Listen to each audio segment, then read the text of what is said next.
Bye mga kapreni! Dumating na ang in-order ko sa Shopee. Pagkadating nga mga kapreni, agad kong binuksan at excited nga ako. Nag-order ako ng particle building blocks para kay Ruwi. Ngayon ko nga lang nalaman kapreni na gusto niya pala maglaro ng mga ganito. Naglibot kasi kami nung nakaraan sa Robinson at nilaro ko siya sa Jollyland. Natapos ang isang oras kapreni, ang ginawa niya lang ay naglaro ng ganito. Naghanap ako sa Shopee kung meron ngang ganun mga kapreni, ang sinesearch ko pa ay puzzle. Malay ko kung ano tawag dito, basta ang alam ko puzzle, ganon. Hindi ko nga napansin mga kapreni na magkaiba ang size. Akala ko sa dami lang ang pinagkaiba. Ay nagkamali ako mga kapreni, dapat magkakasing laki lang para hindi siya mahirapan. Kinabit niya ang maliit sa malaki mga kapreni ay nabubuwisit. Okay lang din para malaman niya yung pinagkaiba. Parang ako, gandang-ganda sa sarili pero kayo, pangit na pangit kayo sa akin. Huwag ganun, grabe kayo.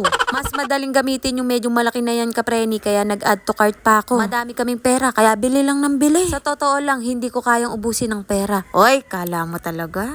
Aba, kung kailan naging dalawa ang anak ko mga kapreni, saka ko to nalaman. Kung minsan hirap akong painumin ng vitamin si Ruwi, kaya ang ginagamit ko ay drops. Ay para hindi daw ako mahirapan, itry ko daw yung syringe. Nag-isip pa ako ng napakaraming beses bago ko tinry. Nagduda pa nga ako pwede kayang gamitin yun? Ay nung ginamit ko nga kapreni, siya nga, iniinom kagad ni Ruwi ang vitamins. May naglako ng pinya dito at hindi naman ako bumili kapreni, tapos dumating si nanay, bumili daw ba ako ng pinya? Gusto mo ba nay? Tapos tinanong din ako ng nanay kung gusto ko daw ba. Matamis daw kapreni, kaya bumili ako ng isa. Ay 75 pesos kapreni, kaya isa lang. Tama na yung isa, pwede na yun. Hindi ko nga alam paano ko gagastusin yung pera, kaya isa lang. Hinati ko ng maninipis para dumami kapreni. Ito lang kaming kakain dito, dinamihan pa. Ay talaga naman yung kapreni nyo, siya lang ganyan, Hanes. Pinatikim ko kay Ruwi, ayaw niya. Ewan ko ba sa batang yun, kabata-bata nagsisilan. Buti pa ang kuya Kenya, kahit hindi mo alukin, kumakain. May lagayan ng gulay dito pero hindi naman pinaglalagyan. Pinagsabihan ng sarili. Naku self, ayus-ayusin mo, pinagagawa mo.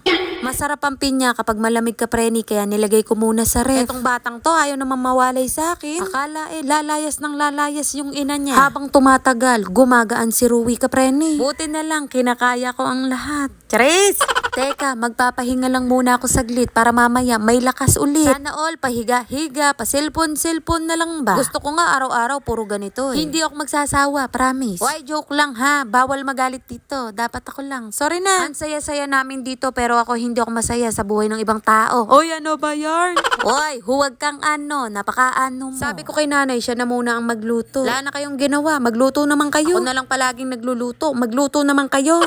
Hanggang dito na lang ang video-video. Maraming salamat sa mga nanood. Bye mga kapreni!